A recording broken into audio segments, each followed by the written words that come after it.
Bienvenue dans votre rendez-vous éco. Aujourd'hui, on va vous parler des lobbies. Vous l'avez vu, évidemment, ça vous a marqué puisque le ministre de la Transition écologique cet été, Nicolas Hulot, justement, a dénoncé leur influence dans les cercles du pouvoir. Ils sont très puissants, notamment dans certains secteurs, l'agroalimentaire, l'industrie pharmaceutique, le tabac ou encore l'énergie. Et ils agissent évidemment souvent aux dépens de l'intérêt général. Alors comment lutter justement contre ces lobbies?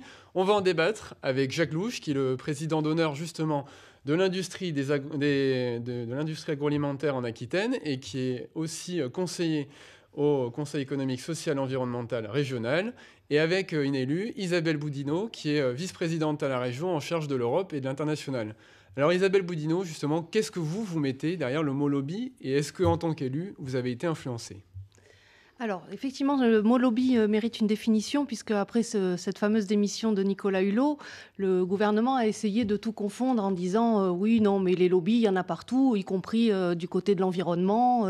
Les ONG environnementales sont des lobbies. Je crois que c'est très abusif de comparer un lobbyiste qui est quelqu'un qui est payé par une entreprise pour faire du corporatisme, pour vendre un produit, avec une ONG qui défend l'intérêt général. Et on pourrait aussi, du côté des ONG, ranger les syndicats, les partis. Enfin, il y a vraiment une notion presque de corps intermédiaire pour certains, dont on peut dire qu'ils cherchent à faire un travail d'influence, puisqu'un lobby en français, c'est plutôt influence, mais qui pour autant ne sont pas des lobbies. Alors, lobby, c'est vraiment être rétribué pour défendre un produit ou un ensemble d'entreprises. Alors évidemment, on parle des lobbies de la grande distribution qui sont assez puissants. On parle, alors, vous parliez, est-ce que j'ai été contactée par des lobbies? Surtout, vous avez été Oui. vice-présidente de la région aux finances sur la Ouais. précédente mandature. Oui, oh bah, on Alors, peut comment ça dire que s'est passé, justement?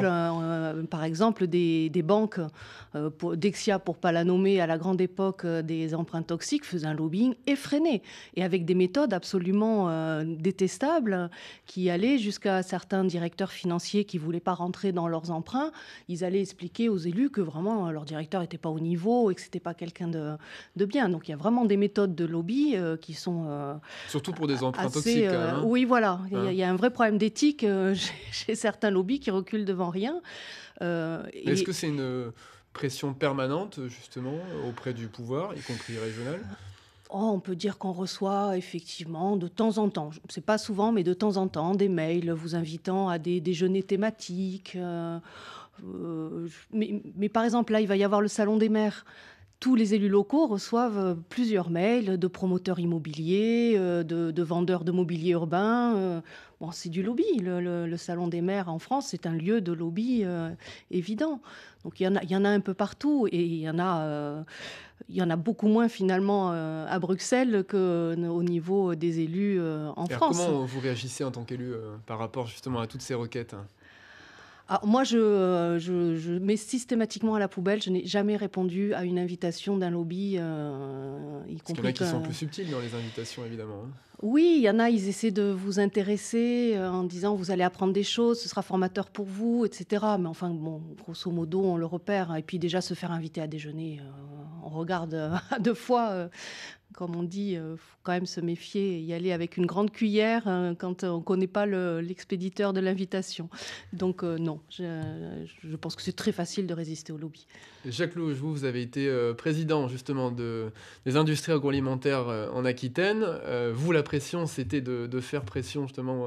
Il y a un certain nombre de catégories qui ont demandé de faire pression sur le politique, je suppose, sous votre mandature. Comment ça se passe, justement, concrètement, et quelles sont les barrières aussi éthiques que vous mettez? Alors, si on veut revenir à la définition même d'un lobby, en fait, un lobby, c'est un groupe de pression qui tente d'influencer des lois, des normes, des réglementations euh, au profit d'intérêts particuliers, souvent corporatistes. Ça, c'est la définition même du lobby.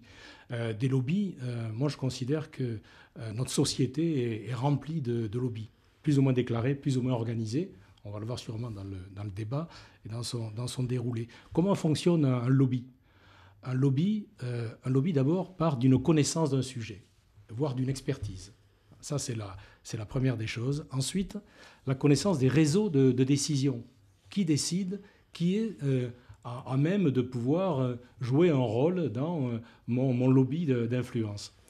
Ensuite, le lobby communique, organise effectivement des conférences, des dîners, si c'est plus intime, ou fait agir des médias, etc. Et ensuite, rédige des amendements.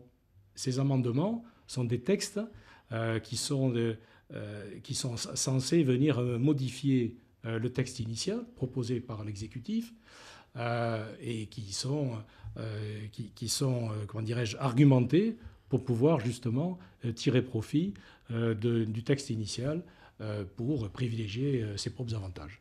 Ça, c'est le lobby. Alors, au niveau de l'agroalimentaire, les lobbies existent, bien sûr, hein, au niveau des grandes fédérations, des grands métiers. Ils existent d'autant plus que les sujets d'actualité sont récurrents.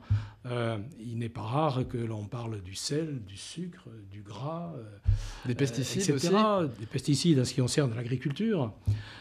Mais on doit revenir peut-être à l'histoire qui nous a amené peut-être à certaines dérives, et puis regarder aujourd'hui comment évolue notre société avec une responsabilité, une transparence aujourd'hui des méthodes, des savoir-faire, des produits utilisés, et une communication aujourd'hui qui va sur le consommateur, qui aujourd'hui est véritablement acteur de sa décision d'achat.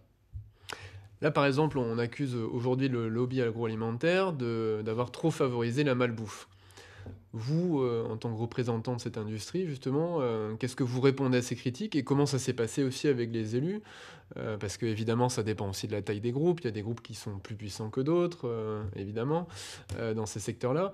Et ça ne se fait pas forcément au profit de l'intérêt général. L'agroalimentaire, il faut dédiaboliser ce qu'est l'agroalimentaire et les industries agroalimentaires. En France, c'est environ 17 000 entreprises, 172 milliards d'euros de chiffre d'affaires, 450 000 salariés. C'est le premier secteur industriel en France et en Nouvelle-Aquitaine, par ailleurs. C'est d'ailleurs l'un des moyens de lobby, c'est de dire que ça représente énormément d'emplois. Quand on regarde qui compose ce bataillon de 17 000 entreprises, on s'aperçoit qu'il est composé à 77% par des TPE, moins de 10, à 21% par des PME, moins de 50. Donc ça veut dire qu'on va se focaliser terriblement sur les 2% qui restent, mais on oublie la majorité de ces industries qui sont généralement issues de l'artisanat. En fait, ce sont des artisans qui ont un peu grossi. Et Dieu sait si dans notre région, nous sommes dans ce schéma-là où nous avons très peu de grosses entreprises et beaucoup de petites entreprises qui ont des véritables savoir-faire et dont le premier souci est de vivre de leur métier et de faire connaître leurs produits à travers aujourd'hui les circuits courts, que la région encourage par ailleurs, et aussi d'autres méthodes de commerce que sont l'e-commerce, etc., qui permettent d'élargir les gammes de produits au-delà de la grande distribution qui aujourd'hui représente 4 enseignes et 85% environ des produits vendus. Ce qui veut dire qu'effectivement, on passe à un entonnoir de sélection de produits qui va favoriser, depuis les années 70, l'effet de masse au détriment de la pluralité et de la diversité des produits que nous avons. Au-delà des amendements, ce sont quoi aujourd'hui les techniques des lobbies justement pour essayer de convaincre le politique? Écoutez, moi je pense que le meilleur des lobbies et le plus vertueux, c'est l'éducation. C'est l'éducation, parce que l'alimentation est un des piliers de la santé publique. Et plus on ira, plus on va découvrir en fait toutes les vertus que devrait représenter notre alimentation à travers sa diversité. Et Dieu sait si le modèle alimentaire français, et notamment aquitain, permet cette diversité. Le danger de notre alimentation, c'est l'excès. Mais en tout, c'est l'excès. Le sel, bon, par exemple, qui est le produit le plus caricatural et qui cristallise le plus de fantasmes aujourd'hui. Le sel, quand on revient à l'origine du produit, c'est un produit qui a des vertus de conservation, mais également pour la santé publique. Si vous faites un régime sans sel, hormis une population de gens qui ont des pathologies, notamment d'hypertension, un régime sans sel vous conduit à avoir vos reins qui ne fonctionnent pas, à la favorisation d'œdème, à des problèmes cardiovasculaires, etc. Donc on ne peut pas stigmatiser un produit. Ce qu'il faut stigmatiser, c'est l'excès. Isabelle Boudinot, est-ce qu'au niveau de la région, vous avez essayé de limiter aussi l'influence de certains lobbies ou de faire en sorte justement que des élus puissent y céder moins facilement aussi, de les écarter un peu justement des cercles du pouvoir? Non, mais enfin, bien sûr, on est tous dans une équipe autour d'Alain Rousset. On connaît sa sensibilité à ce genre de questions, à tout ce qui est marché public, etc. On est tous, je crois, très préoccupés par ces aspects éthiques et je pense qu'aucun de nous s'y amuserait. Mais effectivement, je voudrais souscrire à ce que vous venez de dire parce que je pense qu'il y a une façon positive de faire du lobby. Effectivement, quand on est élu de Nouvelle-Aquitaine et qu'on connaît, par exemple, l'importance de nos PME, de notre artisanat dans l'agroalimentaire, et bien justement, notre équipe à Bruxelles, et moi en premier, on fait du lobbying pour ces produits agroalimentaires, notamment pour favoriser tout ce qui est label de qualité, tout ce qui est produits d'origine. Et ça, c'est du lobby positif, puisqu'effectivement, on essaie d'influer auprès de la Commission à Bruxelles pour que tout ce qui est produit de qualité soit correctement traité, que les textes de loi ne soient pas tellement homogènes, que ces produits-là disparaissent dans un grand tout au milieu de textes européens qui répondent aux besoins de 27 pays. Bon, il faut à chaque fois effectivement travailler sur ce qui différencie notre territoire. Et ça, c'est le rôle d'une équipe à Bruxelles et c'est du lobby vraiment au bon sens du terme. Le problème, c'est que c'est très opaque pour justement le citoyen. À Bruxelles, on déclare justement tous les rendez-vous. En France, c'est pas le cas. C'est-à-dire que quand un lobbyiste va voir un député européen, c'est public. Là, le problème, c'est qu'en France, on ne sait pas ce qui se passe. C'est absolument. Je peux vous dire qu'à Bruxelles, il y a un registre. Tous les lobbyistes doivent être enregistrés. On sait qui ils vont voir, à quelle heure ils rentrent dans le bureau, à quelle heure ils sortent. Enfin, voilà, tout est d'une transparence. Donc, c'est vrai que quand j'entends des discours, comme d'habitude, pour stigmatiser l'Europe et dire « Oh là là, Bruxelles, le royaume des lobbies », c'est quand même un peu fâcheux parce que je crois que c'est beaucoup plus contrôlé à Bruxelles que ça ne l'est dans la plupart des pays qui constituent l'Union européenne. Jacques Louche, comment on peut faire justement pour essayer d'encadrer un peu et de faire connaître aussi au grand public, parce qu'on le dit, il y a évidemment dans les lobbies des actions positives, c'est pas toujours pour justement soutenir la production de pesticides ou autre, évidemment, mais comment on peut mieux encadrer ça pour que aussi les Français en aient une moins mauvaise image, parce que derrière, voilà, ça évidemment, ça nuit à l'image des entreprises et des industries de l'agroalimentaire, par exemple. Moi, je considère que les lobbies sont utiles. Alors, c'est une position qui peut être discutée. Maintenant, tout dépend... c'est la manière de faire, en tout tout dépend cas. de l'utilité que l'on fait des lobbies. On parlait de Bruxelles tout à l'heure. Il y a environ 40 lobbyistes par député à Bruxelles. Bon. Ça veut dire que le député a accès à une multitude et une pluralité d'informations qui doit lui permettre de faire sa propre synthèse et d'agir en conséquence. Le pire des schémas, c'est le député qui va prendre l'amendement qu'on lui propose et qui va faire un copier-coller sur le texte qu'il va proposer. Ça, c'est le schéma caricatural. Heureusement, je pense que ça se passe, c'est extrêmement rare comme position. Mais ça peut exister, et ça, c'est extrêmement nocif. Parce que véritablement, on n'a pas eu cette expertise confrontée à d'autres expertises qui permet d'avoir cette synthèse souhaitable. Donc, pour moi, le lobby est utile. Ce qui peut être discuté, c'est la façon dont on se sert du lobby. Et si on fait son métier correctement, je pense qu'on est à même de pouvoir réaliser cet examen critique. On pourrait créer une charte, par exemple, sur la manière de faire du lobby en France. Oui, vous savez, on parle... Je vais rajouter un peu de sel, je refais un petit peu jeu de mots par rapport à ce que j'ai dit tout à l'heure, mais il y a toujours eu une porosité qui existe entre le lobby, l'entreprise et l'exécutif. 50% des commissaires européens, une fois leur mandat terminé, sont passés chez des lobbyistes. Et 30% des députés.